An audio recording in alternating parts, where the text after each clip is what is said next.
I mean, you talking about Coach Hobby Coach Hobby. and Coach Brooks? Yeah, but well, yeah. They, Two pairs of I shoes. tell you what, man. First of all, those are legends, man, and those guys done a phenomenal job here at Clemson developing D-line. And the biggest mistake you can make is to try to do exactly what they did. I mean, you gotta put your thumbprint on it. You gotta be you, and I mean, that right there is going to be enough. And I'm gonna put forth 110%, just like they did. Have the same 24 hours a day that they had in preparation, and just really winning those guys' heart and getting them to play for you, man. And then learning how your guys tick, man. You gotta know your players, and I think that's where they excelled. They knew who they were coaching, knew them inside and out, and you know, I've been able to do that in my career as well. Just I hang my hat on relationships, and that's what that's all about, knowing them inside and out. And we are, you know, at this stage, man, having played the game and been coaching the game, we know the game of football, but it really comes down to knowing how those guys tick, and that's what I've been really focused in on since I've gotten here, understanding who we already have, and then getting to know the guys that we're recruiting already. Coach, talk about walking into the situation that you did with the D-line depth you got with players like Wilkins and Lawrence and the guys like that you got to be able to shuffle in, and you got guys like Alfred Huggins sitting in the backside you can still plug it into ones. How does it feel to walk in with that kind of? Man, that's a blessing, man. I mean, you know, it all happened in God's timing, and but just walking into the depth chart that we already have at D-line, and you know, those guys coming in, playing for 2 national championships in a row, and having that big game experience. I mean, it doesn't get any better than that. I couldn't have walked into a better situation. And those guys have also made the transition easier, you know, because when I first got here, of course, they know the playbook better than I did. And, you know, I humbled myself and asked them sometimes because I get some concepts mixed up. And Christian has been just a phenomenal leader. You know, all those guys, Dexter, Austin Bryant, Cleveland Farrell, they've just helped make my transition that much easier because of how mature they are as a unit and what they've already accomplished. So I mean, I don't think, you know, they're not afraid of heights. They climb the mountains, and it ain't their first rodeo.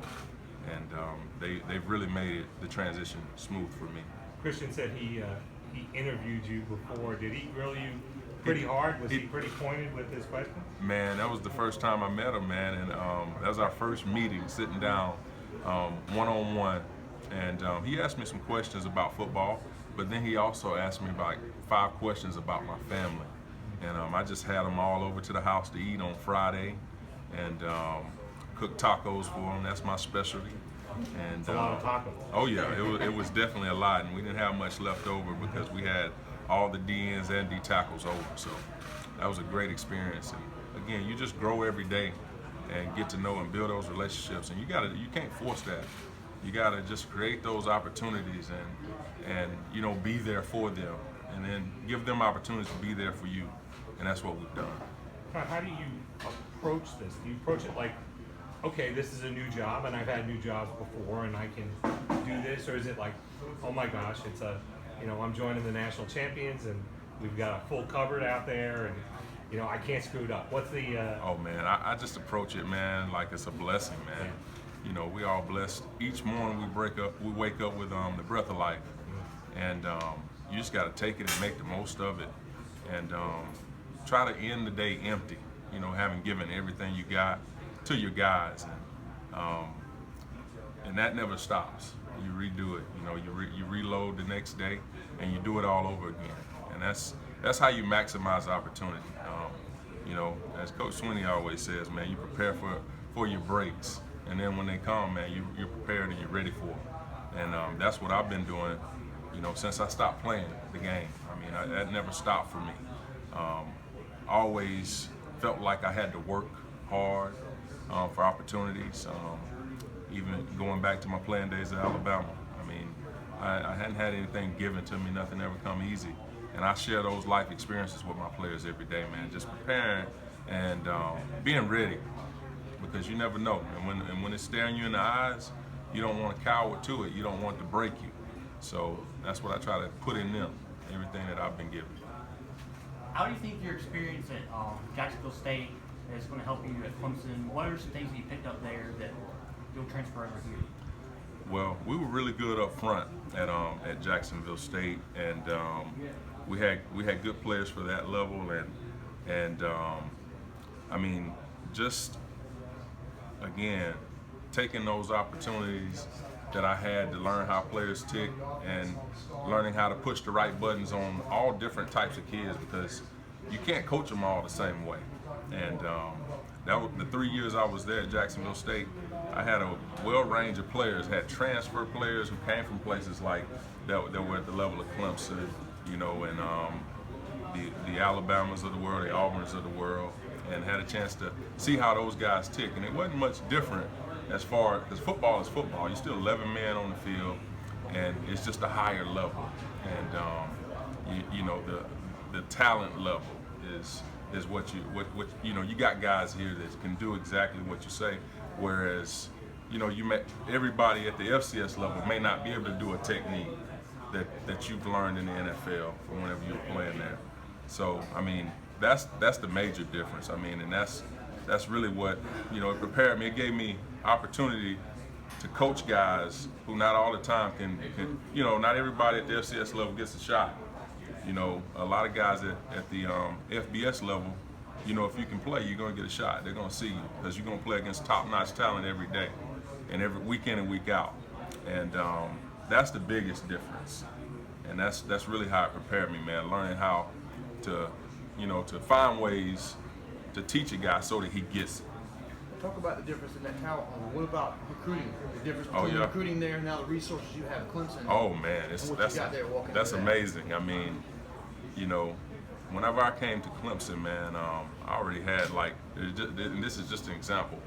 I had like probably 50 ideas that I didn't have anybody to make for me as far as graphics for recruits. And to have right now, you know, anytime you come up with something that you want to get out there to recruit, you know, for just a special occasion, wishing him good luck on something or congratulating him on an accomplishment, just having, you know, that at your fingertips is awesome. And then not having to worry about, man, you know, I really need to see this kid, but he's across the country and I can't get to him. I mean, those are big differences in resources. And I mean, this is definitely the best job I've ever had. What has it been like recruiting as a national champion? Oh man, it's been phenomenal, man. That's the first thing you notice when you go into school. You know, as far as coming from the Jacksonville State level, where you still have appointments set with high school coaches, where you're going in and you may have to wait, because when you're at that level, you may have to wait because you know, somebody from the FBS level may come in, and then you got to just sit and wait your turn. Well, it was good to be on the other side of that, and I still try to be organized as you can be and respect everybody's time, because again, it's all about relationships. And I've never been the type of guy that, you know, put my chest out because of what level I'm on or where I'm at. You know, God bless you, God give it, He can take it away. So just always just try to do your best and treat people right. So the things that you were wanting to send out to recruits, were you doing them yourself, or were you having to put them together yourself? Well, just ideas. Oh yeah. I'm very thoughtful and hang my hat on creativity and things like that. Yeah, but I was coming up with ideas and just getting our guys to make them, and it just felt good to have staff right there that you can shoot it to, and they bring your idea alive. Besides some of the things you mentioned, like a national championship program, what excited you most? What made you want to come to Clemson? Oh man, I mean, why wouldn't you want to come to Clemson, man? It's a great program. Coach Sweeney, the environment that he's created here at Clemson, I mean, it's second to none. I mean, it's all about the people, and you feel that even when you not just recruits, not, you know, you can feel it as a coach coming to work camp or just coming to visit. You can feel, you know, welcome. You know, everybody understands when they're really welcome somewhere, and when the people really like each other and love each other, and that's what I felt every time I came to Clemson. So immediately after coming and experiencing that, I was like, man, I know because I believe success comes down to the circle and the soil that you're in, and you got to know where you can thrive. And I knew from the time that I visited Clemson and came to work camps that this would be an atmosphere where I could thrive and grow, to the maximum. So I hear you're a poet. Can you Oh, tell yeah. us a little bit about that? Oh yeah, man. I do, man. I do a lot of motivational poetry.